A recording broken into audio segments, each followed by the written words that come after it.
Bismillahirrahmanirrahim. Assalamualaikum warahmatullahi wabarakatuh.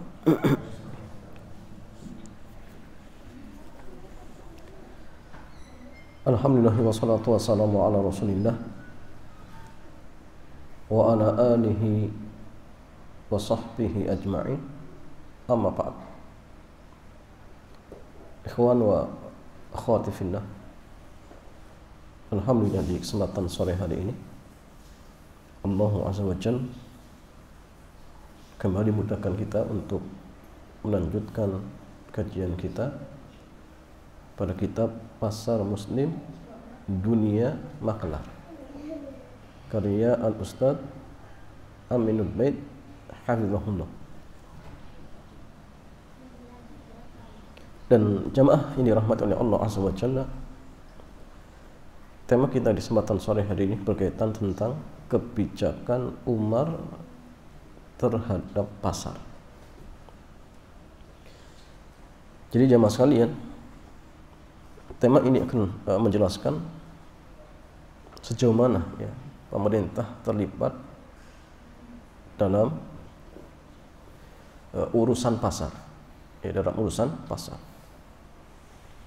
Dan ya selayaknya seperti ini agar dicontoh, agar pasar sebagaimana pasar di zaman Rasulullah SAW atau di zaman ya, para khulafaur rasyidin. Ya, ini mana pasar sudah menjadi makrakatus syaitan, ya, tempat peperangan apa dengan syaitan. Maka jangan sampai kemudian diperparah dengan banyaknya orang-orang yang berjualan namun mereka tidak paham tentang fikih muamalah. Nah, sehingga yang terjadi ya, bukan kebaikan yang ada, tetapi keburukan. Ya. Sehingga jamaah sekalian, ikhwan wa akhwati fillah, ya, kita lihat ya, bagaimana ya, Umar radhiyallahu taala anhu selaku ya, amirul mukminin ya, menyikapi tentang ya pasar. Ya, pun kita mengatakan bismillahi wassalatu wassalamu ala rasulillahi wa ba'd. Sosok Amirul Mukminin Umar bin Khattab radhiyallahu taala anhu sering dijadikan sebagai teladan dalam masalah kepemimpinan ya, dan mengatur negara.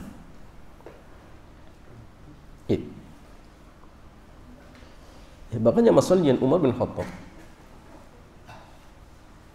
di samping beliau mendapatkan laqab ya Amirul Mukminin, beliau juga diberikan laqab apa? Ya, Al-Mulham atau Al-Muhaddas. Artinya orang yang di sebagian ucapannya bertepatan dengan wahyu. Dan banyak ya di antara sebagian ucapan Umar ternyata bertepatan dengan wahyu.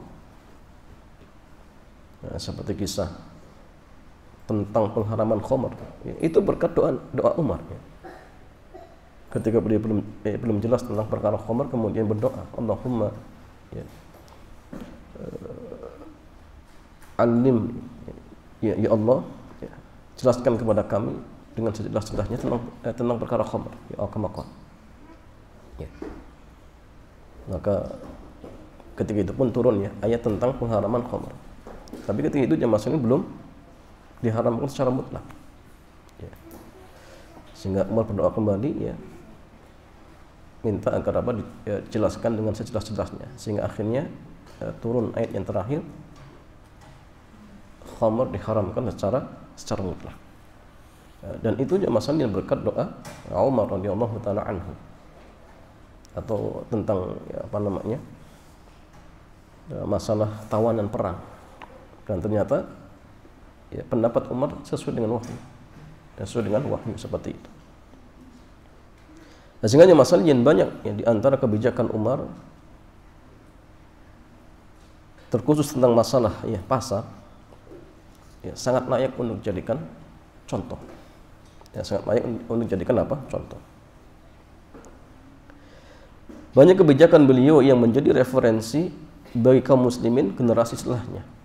Ya, tabi'in, tabi'ut tabi'in, kemudian sampai generasi kita. Di antara bukti yang menunjukkan perhatian Umar dalam masalah pasar dan fikih ekonomi, beliau perintahkan agar diadakan pasar di masing-masing kota yang memiliki penduduk tetap. Yang memiliki penduduk apa? Tetap. Sehingga memungkinkan untuk mengatur pasar bersamaan dengan aturan yang diberlakukan di daerah tersebut. Di antara salah satu contoh. Jadi Umar memberikan kebijakan di daerah-daerah yang penduduknya tetap untuk diadakan pasar dengan diberikan aturan. Ini salah satu contohnya. Amr bin As radhiyallahu taala anhu pernah mengirim surat kepada Umar bahwa beliau telah membuat setlan rumah untuk khalifah atau khilafah. Namun Umar radhiyallahu taala anhu membalas suratnya dengan memerintahkan agar wilayah itu dijadikan pasar. Jadi ini diantara apa? Contoh. Bidulnya Masalin ada sebuah disertasi doktoral di Universitas Ummul Qura Mekah yang ditulis oleh Dr. Jaribah bin Ahmad Al-Harithi. Jadi disertasi tersebut berjudul Al-Fiqhu Al-Iqtisadi li Amirin Mu'minin Umar ibn Khattab radhiyallahu taala anhu. Jadi fikih ekonomi terkait kebijakan Amirul Mukminin Umar bin Khattab. Dan jamaah sekalian di disertasi tersebut di rangkumkan tentang kebijakan Umar. Di antara salah satunya yang pertama melawan tindakan GIS. Jadi Umar radhiyallahu taala anhu sangat menolak tindakan penipuan yang dilakukan di pasar.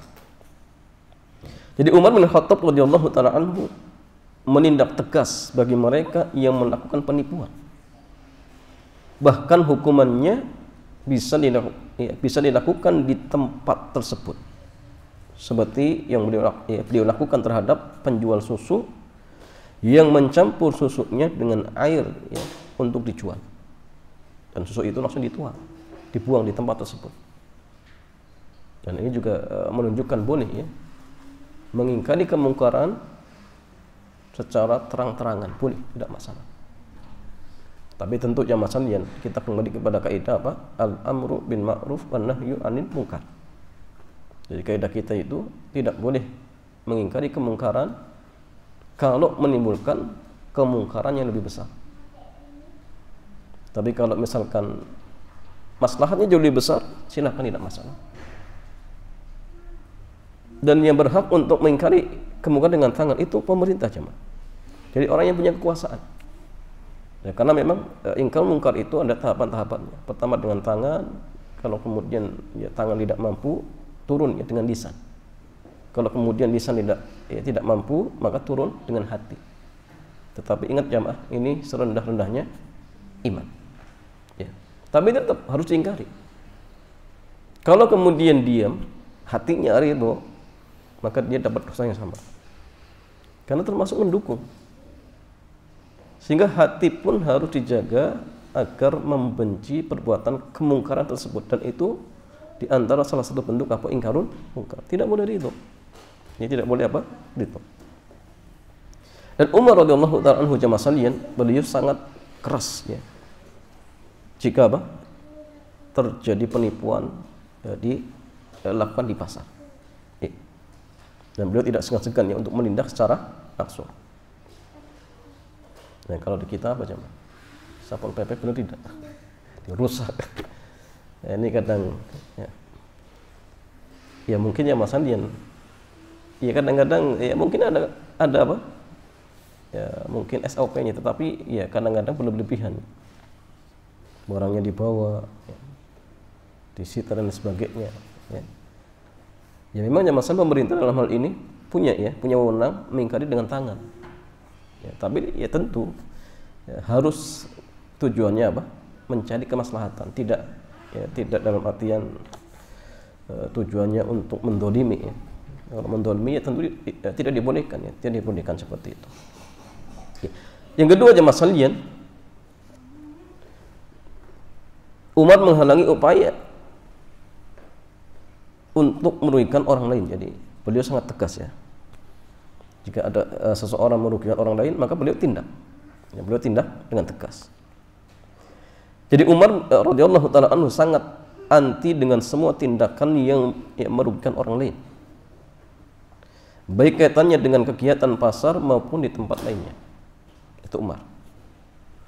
Beliau pernah meminta kepada Abu Sufyan untuk merobohkan tembok yang dia bangun. Ya, karena apa? Menghalangi aliran selokan dari Mekah. Karena ada laporan ya, dari beberapa orang bahwa yang dilakukan Abu Sufyan merugikan masyarakat lainnya. Nah, sehingga beliau kirimkan surat untuk merobohkan tembok. Ya. Dan seperti ini yang semestinya dilakukan oleh pemerintah. Ya. Ketika ada satu warga mungkin terdolimi, maka dia tindak dengan tegas. Ya, memang benar tujuannya untuk menghilangkan kedoliman.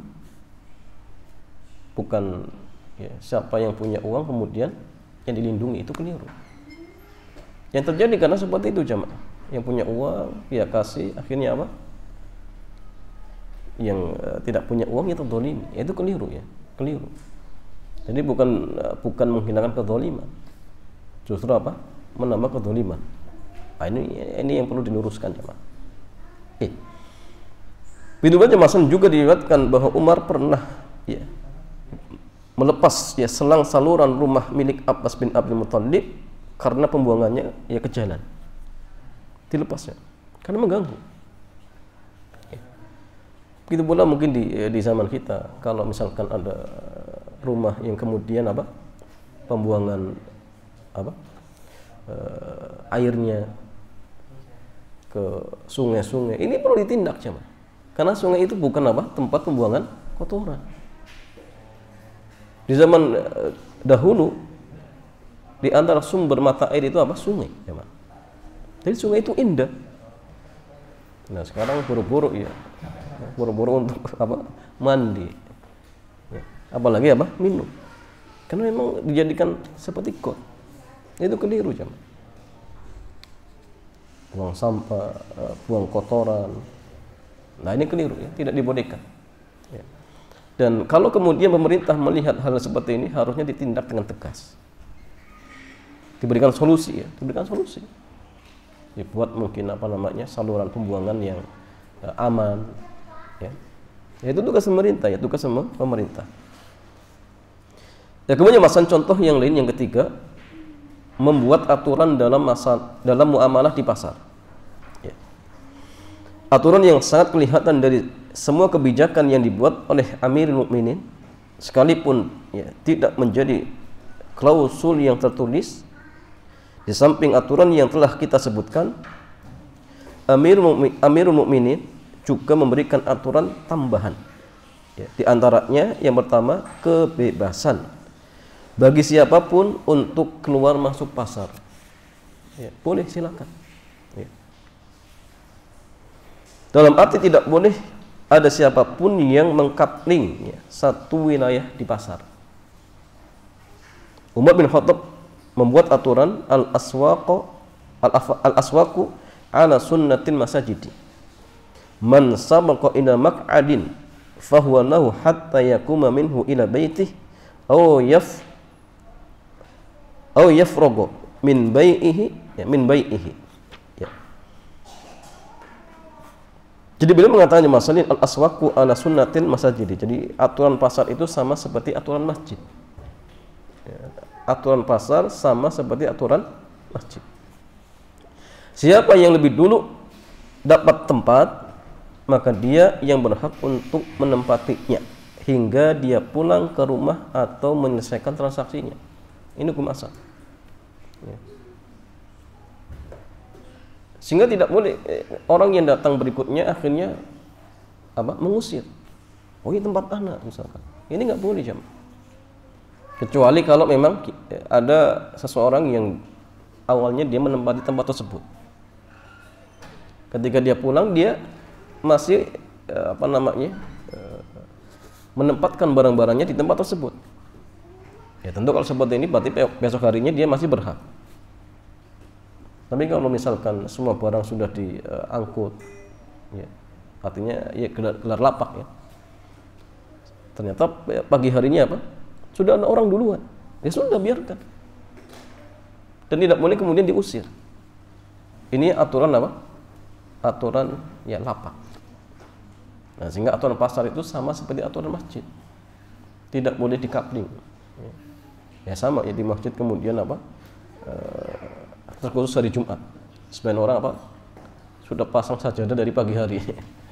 Biar tidak boleh ditempati oleh orang lain. Ini keliru, tidak boleh jemaah. Biarkan yang duluan, maka dia lebih berhak untuk menempati tempat tersebut. Ustadz, kalau yang datang anak kecil, bolehkah kemudian diusir? Nah, di saat pertama datang anak kecil jemaah. Dia sudah tamyiz, tapi belum balik. Apa kemudian disuruh pindah? Gak boleh jemaah. Walaupun dia anak kecil, tetap ya, tidak boleh kemudian kita singkirkan, gak boleh. Siapa yang berhak lebih dulu, maka dia lebih berhak untuk menempatinya. Sama seperti pasarnya, sama seperti pasar. Dan tidak boleh apa? Dibangun permanen, itu nggak boleh. Kalau kemudian dia pindah, tidak boleh lapaknya dijual, itu nggak boleh. Ya. Apalagi dia jual apa? Peluang. Saya jualan di sini kalau sebulan dapat 10 juta. Akhirnya dia jual ke orang lain dengan harga sekian karena peluang tadi. Maka ini tidak dibolehkan. Kenapa? Karena dia menjual sesuatu yang gharar. Karena peluang itu tidak bisa diukur. Berapa? Kalau dia mungkin iya sebulan 10 juta. Tapi kalau yang jual orang lain belum tentu jemaah. Sehingga menjual peluang itu tidak dibolehkan. Yang punya masalah. Yang kedua, larangan untuk bertransaksi di jalanan sehingga mengganggu pengguna jalan. Diriwayatkan dari Iyas bin Salamah dari ayahnya bahwa Umar pernah datang ke pasar sambil membawa dirrah, ya, tongkat kecil. Lalu beliau menyenggolku dengan tongkat tersebut sambil mengatakan, amti anitori, beri kelonggaran untuk jalan. Salamah melanjutkan ceritanya. Setahun setelah kejadian itu, Umar menemuiku dan bertanya, wahai Salamah, apakah kamu mau berhaji? Ya, tentu jawabku, kata beliau. Lalu beliau menggandengku ke rumahnya dan memberiku 600 dirham. Silahkan gunakan ini untuk berhaji, dan ini sebagai ganti pukulan tongkatku ketika itu. Masya Allah jemaah. Padahal mungkin ya, dipukulnya pelan mungkin. Tapi Umar masih teringat. Maka jamaah Salamah ya, mengatakan ya, wahai Amirul Mukminin, ya, wahai Amirul Mukminin, saya sudah melupakannya. Ya, melupakan apa kejadian itu. Kata Umar, namun aku tidak pernah melupakannya. Ya, Masya Allah. Nah, ini luar biasa ya. Suatu yang mungkin dianggap remeh, tapi tetap dia ingat. Sehingga dia ingin membalas apa? Tindakan ya, tadi ya. Umar memukulnya dengan apa? Memberikan uang untuk berhaji. Ya, untuk berhaji. Ya.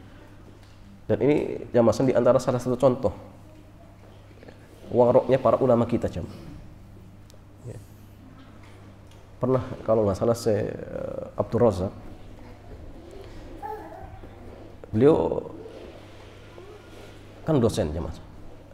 Pernah suatu ketika mengatakan suatu kalimat yang kalimat ini ya, tidak beliau sengaja dalam artian bercanda dan sebagainya.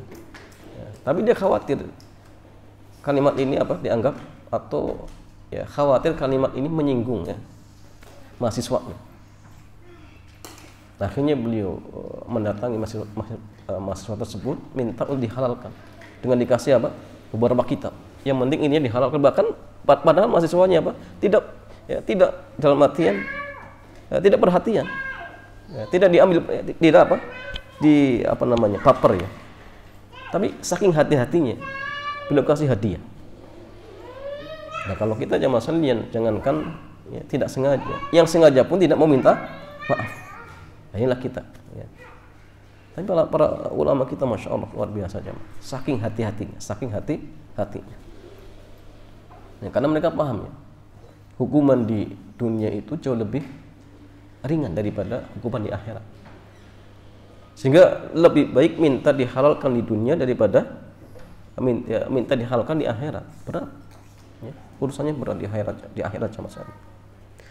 Yang kemudian masuk contoh yang ketiga, mengatur metode promosi dan menawarkan barang. Beliau membolehkan ya, para pedagang menggunakan kalimat apapun dalam menawarkan barang selama hal itu sesuai dengan realita. Tapi ingat ya, nggak boleh ya, nipu, nggak boleh. Ya. Dari Amr bin Qais, dia menceritakan bahwa Umar pernah datang ke pasar bersama Abu Dzar. Lalu Umar berpesan kepada budaknya, jika kamu menggelar kain yang panjang, maka silahkan digelar sambil berdiri. Dan jika kamu menggelar kain yang pendek, maka gelar sambil duduk. Abu Dzar langsung berkomentar, bertakwalah kepada Allah wahai Umar. Maka Umar menimpali, innahu la ba'sa an tuzayyina sil'ataka bima fiha. Tidak masalah memuji barangmu dengan kondisi real yang ada. Tidak masalah. Tapi ingat ya, tidak boleh bohong. Ya. Kemudian jamaah yang keempat, kebebasan dalam menjual. Umar pernah mengatakan, man jaa aradona bisil'atin falyabi'ha kama arada wa huwa dhaifi hatta yakhruja. Siapa yang mendatangi kota kami dengan membawa barang, ya, dengan membawa barang dagangan, silahkan dia jual sesuai ya, yang dia inginkan. Dan dia menjadi tamuku sampai dia keluar. Ya, ini di antara contoh apa? Dia memberikan kebebasan ya, untuk apa? Menjual. Kemudian yang kelima, jamaah sekalian, pembatasan maklar. Umar menerapkan hadis Nabi Shallallahu Alaihi Wasallam yang melarang orang kota untuk menjadi maklar bagi orang desa yang membawa barang ke pasar kota. Beliau tidak membolehkan. Tidak membolehkan. Namun yang beliau minta adalah tunjukkan orang desa itu di mana pasar dan harga pasar. Tunjukkan saja pasarnya, kemudian beritahu harga di pasar sekian. Itu saja. Kalau kemudian dia jadi maklar, maka ini tidak dibolehkan. Tidak dibolehkan. Kecuali apa? Kecuali orang desa itu minta langsung. Itu boleh, tapi kalau dia yang nawari, maka tidak dibolehkan. Ya, tidak dibolehkan. Dari Ibrahim An-Nakhai, beliau menceritakan bahwa Umar pernah mengingatkannya terkait dengan orang desa yang membawa dagangannya. Ya. Dulluhum ala suq, dulluhum ala tariq, wa ahbiruhum bis-si'ri. Tunjukkan mereka pasar, tunjukkan jalannya, dan sampaikan kepada mereka harga pasar. Itu dibolehkan. Tapi kalau kemudian orang kota nawarkan diri, oh anak jadi maklar antum, boleh tidak? Maka ini ya, tidak dibolehkan jawab. Karena dia menawarkan diri. Tapi kalau misalkan dia diminta, oh antum jadi ya, maklar anak ya, tanpa dia minta, tapi diminta langsung oleh orang desa, maka itu tidak masalah. Maka tidak masalah. Tapi kalau ya, kita menawarkan diri, maka tidak dibolehkan. Kemudian masalah yang keempat, tim hisbah untuk pengawasan pasar. Sudah menjadi hal yang biasa bagi Amirul Mukminin ya Umar radhiyallahu taala anhu. Beliau berkeliling pasar dengan membawa dirrah ya, tongkat kecil, untuk meluruskan setiap penyimpangan dan menghukum setiap yang melanggar. Beliau menyuruh beberapa orang sebagai tim amar ma'ruf nahi mungkar ya, di pasar. Bahkan beliau pernah menugaskan seorang wanita seperti Syifa binti Abdullah ya, Al-Adawiyah untuk mengurusi sebagian masalah pasar. Ya. Dan ini beliau lakukan agar suasana pasar aman bagi siapapun dari semua potensi yang membahayakan. Ya, jadi beliau bentuk apa? Tim hisbah. Ya, kalau di Arab masih ada ya. Jadi mereka tugasnya tadi meluruskan. Kalau ada pelanggaran ditindak dan sebagainya. Dan ini penting ya. Tapi ya tadi buat ya SOP yang jelas. Ya, memang niatnya untuk apa? Menghilangkan kezaliman, mencari maslahat, bukan kemudian mendolimi masyarakat, bukan. Asal dirusak, tidak diganti rugi misalkan, itu keliru. Ya. Akan mungkin barangnya disita kemudian dimanfaatkan sendiri. Oh, ini kan masalah nanti jamaah. Ya. Jadi artinya boleh, tetapi harus ada aturannya yang jelas seperti itu. Kemudian masalah contoh yang lain, yang kelima, pengawasan terhadap harga barang ya, impornya dan pajak untuk orang kafir. Amirul Mukminin juga menunjuk beberapa orang untuk menjadi pengawas pasar, terutama barang-barang impor. Beliau juga menetapkan adanya pajak bagi orang kafir yang hendak ya, memperdagangkan barang di pasar kaum mukminin dan kaum muslimin. Ya. Ibnu Syihab meriwayatkan dari As-Sa'ib bin Yazid, beliau ya, bercerita, kuntu gulaman amilan ma'atillah ibni ya, Utbah ibni Mas'ud ala suqil madinati fi zamani Umar ibn Khattab fa kunna nakhudhu minan nabati al-ashra. Dulu waktu masih remaja, saya dan ya, Abdullah bin Utbah bin Mas'ud ditunjuk untuk menjadi pengurus pasar di Madinah di zaman Umar ibn Khattab radhiyallahu taala anhu. Kami mengambil pajak 10% dari kaum Nabat. Jadi kaum Nabat itu orang kafir dari Syam, ya. Maka mereka diminta apa? Pajak 10%. Ya. Adapun kaum muslimin yang jualan ya tidak diambil pajak, jemaah. Jadi pajak itu boleh, tapi untuk orang kafir. Boleh juga pemerintah menerapkan pajak kapan, jemaah? Ketika kondisi keuangan sangat minim, kekurangan. Boleh. Tapi itu pun diterapkan hanya untuk orang-orang yang mampu, orang-orang kaya. Orang miskin tidak. Ya. Tapi kalau kemudian dipukul rata, ya, makan sedikit pun ada pajaknya dan sebagainya, ya, ini keliru ya, ini keliru. Apalagi dinaikkan lagi ya PPN-nya. Ini kan masalah nanti. Ya. Jadi artinya masalah yang boleh, tetapi memang hanya orang-orang khusus. Silakan diambil dari orang kafir. Nah, kaum muslimin dipilih yang mampu saja, yang tidak ya jangan. Ya, kalau kemudian bisa dihilangkan, itu lebih bagus lagi. Ya, hanya dari orang-orang kafir. Ya, kemudian masalah ikhwan wa akhwati fillah yang keenam, edukasi bagi para pedagang. Betapa seringnya riwayat ini ya, kita ulang-ulang ya, bahwa Amirul Mukminin sangat antusias untuk mengajak kaum ya, muslimin agar belajar tentang muamalah yang benar, sehingga transaksi mereka aman dari pelanggaran. Dan ini dilakukan agar pasar Madinah ya tidak bercampur dengan transaksi riba atau transaksi haram lainnya. Ya. Dan ini penting ya, diterapkan pemerintah misalkan infeksi pasar ya. Dia tugaskan para ulama, para ustadz untuk ngetes satu persatu. Nah, tanya saja hal-hal dasar, rukun jual beli apa, syaratnya apa, ya. Kemudian sebutkan transaksi-transaksi yang haram. Kan sedikit ya masalahnya. Kalau kemudian mereka paham, alhamdulillah. Kalau tidak, keluarkan. Kenapa? Karena ya tadi merusak, bukan mendatangkan kebaikan, tapi merusak. Dan yang terjadi sekarang kebanyakan orang tidak paham, ya. Dan mereka tidak tahu aturannya, sehingga yang terjadi pasar-pasar dikuasai oleh mereka yang tidak punya aturan, sehingga secara zahir mereka banyak hartanya melimpah. Tapi yang tadi harta yang campur aduk ya macam-macam. Dan Jadi modalnya pun tidak peduli mana haram mana halal. Cari untungnya pun yang penting ya cari untung. Nah, ini akhirnya yang terjadi ya, kita kadang kaum muslimin mau tidak mau terlibat. Nah, sehingga di sini ya butuh peran pemerintah ya untuk meluruskan. Ya, kemudian masalah yang ketujuh, melarang pemerintah untuk terlibat dalam bisnis praktis selama menjabat. Nah, ini luar biasa nih.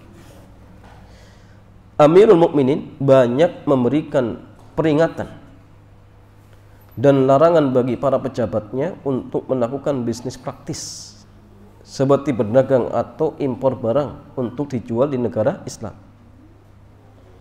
Ketika beliau menunjuk Abu Musa radhiyallahu taala anhu sebagai gubernur Irak, maka beliau berpesan, la tabi'anna wa la tabta'anna. Janganlah kamu berdagang dengan melakukan jual beli. Demikian pula ketika ya, beliau menunjuk Syurih sebagai qadhi, beliau melarangnya untuk melakukan bisnis apa praktis. Bahkan Amirul Mukminin membuat ketentuan kaidah sebagaimana yang diriwayatkan oleh Sulaiman bin Musa, kata Umar bin Khattab radhiyallahu taala anhu, anna tijaratal amir fi imaratihi khasaratun. Umar bin Khattab radhiyallahu taala anhu menulis surat bahwa ya, perdagangan yang dilakukan pemerintah selama masa jabatannya adalah kerugian. Jadi mutlak nggak boleh, ya mutlak tidak dibolehkan. Ya karena ya kan tadi ya kadang-kadang jadikan celah untuk apa? Korupsi dan lain sebagainya. Ya. Nah sehingga khawatir akhirnya dia tidak amanah dalam apa? Jabatannya, maka beliau melarang tidak bolehkan. Ya. Jadi semua orang yang mengakui sosok Umar adalah pemimpin yang ideal. Semoga ya, menambah pencerahan bagi kita untuk membangun masyarakat yang lebih baik. Ya, tentunya Mas Anian kalau hal-hal seperti ini dicontoh oleh pemerintah kita, ya, maka dengan izin Allah ya, pasar-pasar yang ada di sekitar kita mungkin menjadi pasar-pasar yang di situ ya muncul keberkahan. Dan ini memang penting ya peran pemerintah untuk masuk ke dalamnya. Tentu mereka yang paham tentang fikih muamalah. Ya, tidak dalam artian ya prinsipnya yang penting dapat untung, tidak. Tapi prinsipnya apa? Cari keberkahan. Ya. Nah, sehingga jamaah tugas kita ya menyampaikan sebatas yang kita mampu kepada pemerintah agar pemerintah kita bisa ya, mencontoh apa yang telah dilakukan oleh Umar Ibn Khattab radhiyallahu taala anhu. Ya wallahu taala a'lam bishawab. Demikian ikhwan wa akhwat fillah, ini sedikit ya, penjelasan tentang bagaimana tindakan ataupun ya, kebijakan umat terkait tentang masalah pasar. Ya mudah-mudahan bermanfaat. Ya selanjutnya seperti biasa kita buka tanya jawab, dipersilahkan.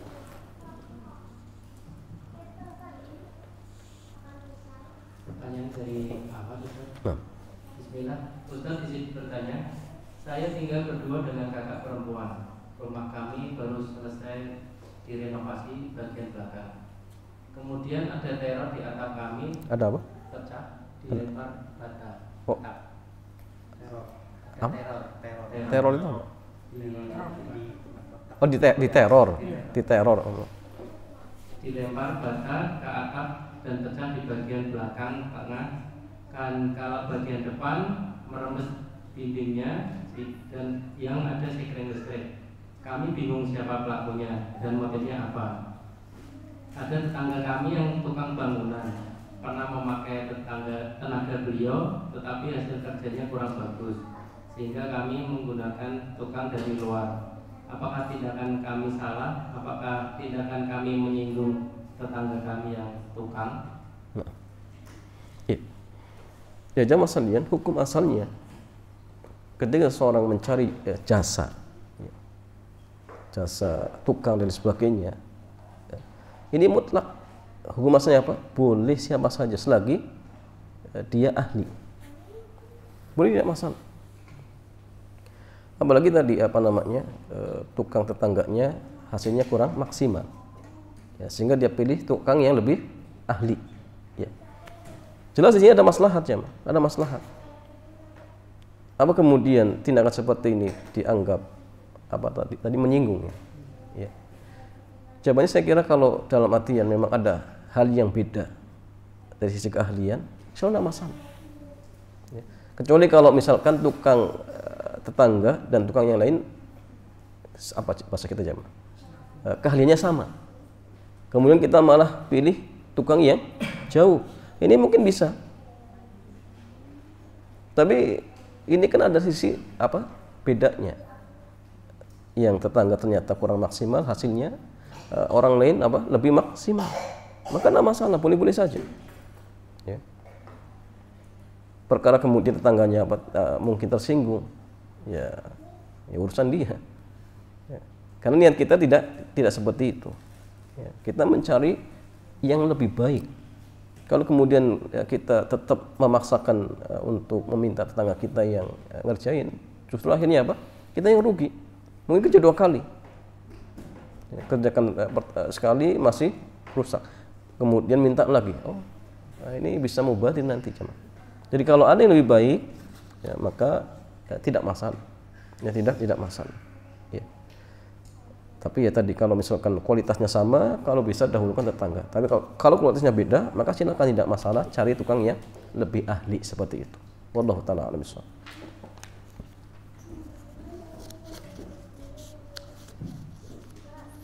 Ada pertanyaan dari Imam? Ya, betul. Assalamualaikum warahmatullahi wabarakatuh. Waalaikumsalam warahmatullahi wabarakatuh. Bila kita bekerja pada suatu perusahaan ya, mungkin ada income pemasukan perusahaan yang tidak semuanya halal. Iya. Jadi ada persentase haramnya. Misalkan 15% dari income dari perusahaan itu kondisinya haram. Nah, adakah batasan seseorang harus resign dari perusahaan itu? Berapa persen ya income itu haram? Apabila dikatakan bahwa kita harus resign dari perusahaan itu. Nah. Jamaah sekalian, pembahasan ini sudah kita pernah bahas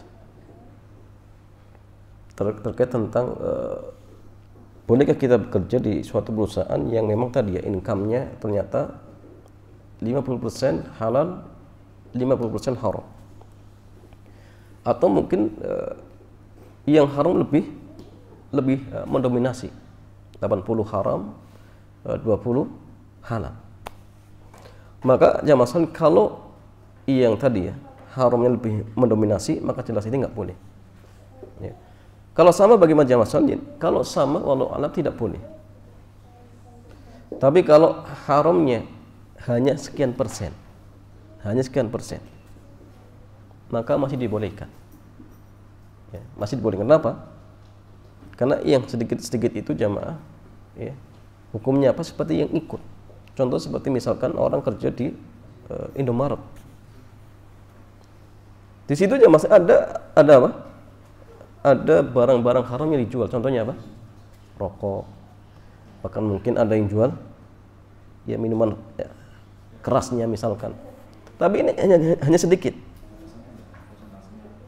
Persentasenya gini, kalau yang halal lebih dominan, lebih besar, yang haramnya hanya sedikit ya.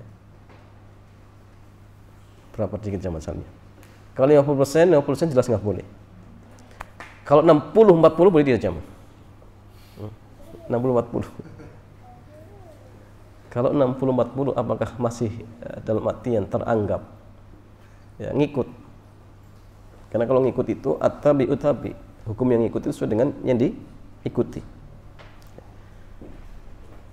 Wallahu a'lam jamaah sekalian, kalau persentasenya berapa, intinya kalau tadi 50% itu nggak boleh, atau haram yang lebih besar itu nggak boleh ya. Tapi kalau sedikit, contoh gampangannya tadi Indomaret, jadi akad-akad yang haram itu hanya apa? Sampingan saja, bukan utama, hanya sampingan, maka kita masih dibolehkan bekerja di tempat tersebut ya. Tapi ingat, kalau kemudian pernah sekali 2 kali melakukan transaksi barang-barang yang haram, berarti dari gaji dia harus dikeluarkan untuk membebaskan harta haram. Tapi kalau dia bekerja di situ tidak pernah melayani barang-barang yang haram, itu tidak masalah. Tapi kalau pernah sekali 2 kali, hitung. Oh, Anda pernah transaksi rokok berapa kali? Oh, berarti takar saja berapa, upahnya berapa, itu yang dikeluarkan. Ya, sehingga ya jangan sampai kemudian transaksi yang haramnya seperti itu. Nah, sehingga walau alam jamaah sekalian, kalau presentasinya ya ini agak sulit ya. Tapi intinya kalau misalkan yang haram hanya sedikit, ya, hanya ngikut saja sampingan, bukan menjadi objek ya utama, maka tidak masalah. Saya contohnya tadi ya, Indomaret.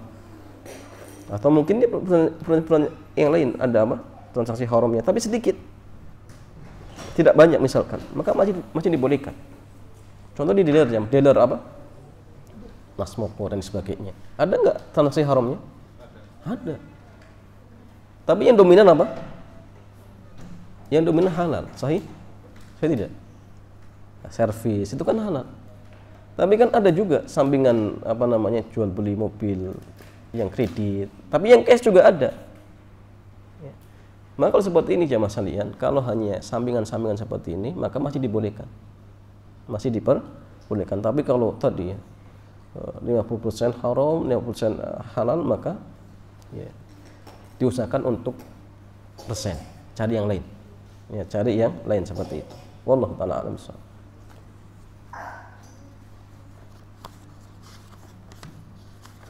Dan pertanyaan itu sulit.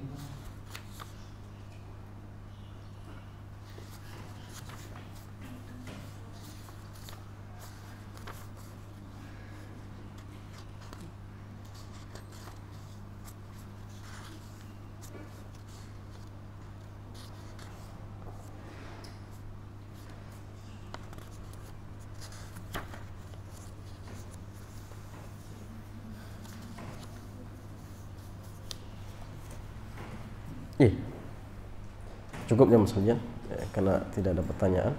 Masih ada? Fadhal.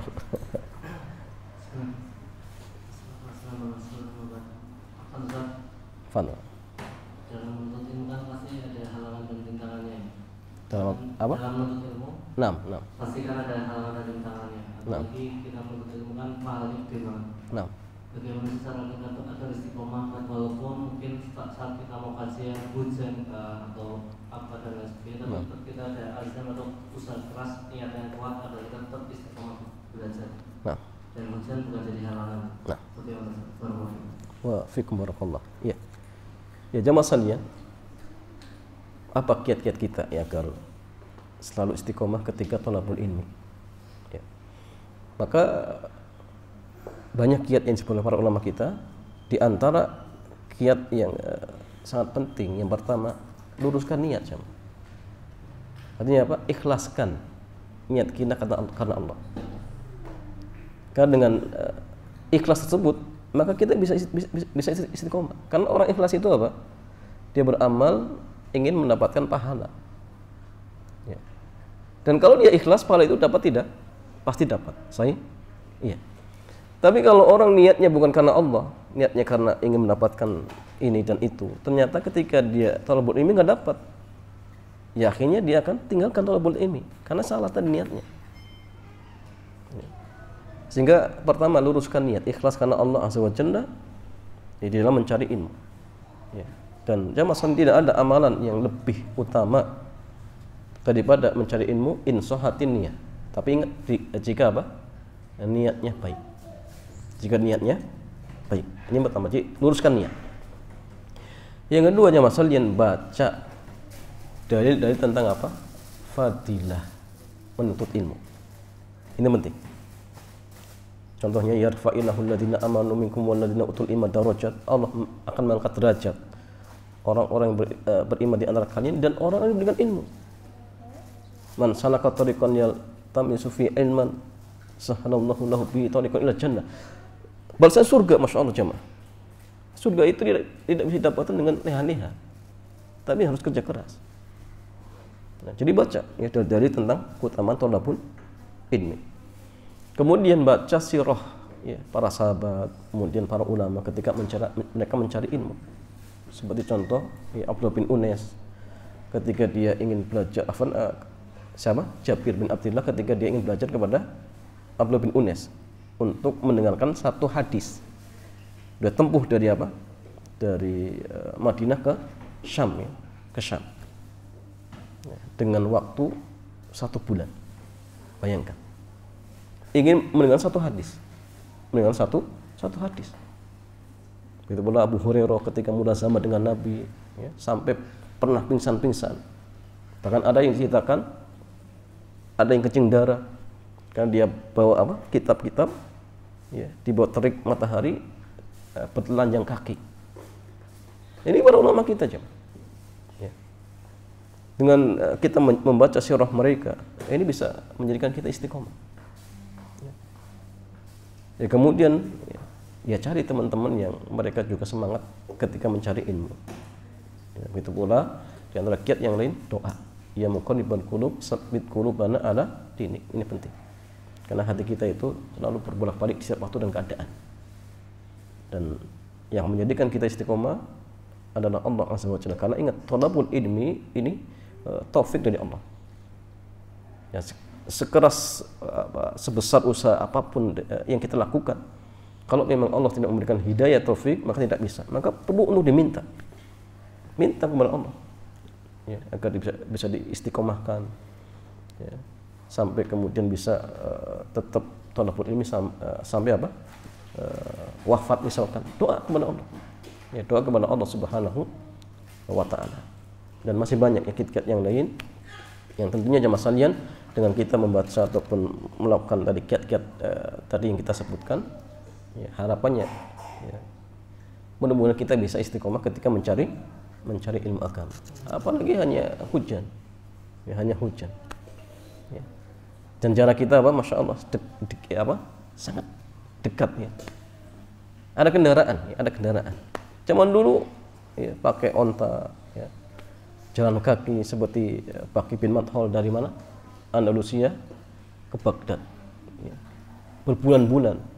Sesampainya di Baghdad ternyata Imam Ahmad sedang dicekal, tidak boleh menyampaikan hadis. Tapi beliau tetap semangat ya. Beliau tetap semangat. Nah, sehingga masya Allah ya, keberkahan ya, ilmunya sampai kepada kita.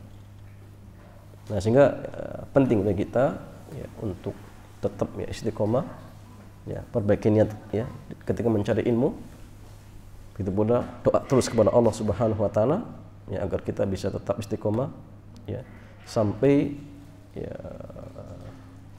kita wafat ya, sampai kita wafat seperti itu. Wallahu taala a'lam bishawab. Ya, demikian jamaah sekalian, mudah-mudahan kajian di kesempatan sore hari ini bermanfaat. Ya, kita cukupkan. Subhanakallahumma bihamdik, asyhadu an la ilaha illa anta astaghfiruka wa atubu ilaik. Assalamualaikum warahmatullahi wabarakatuh.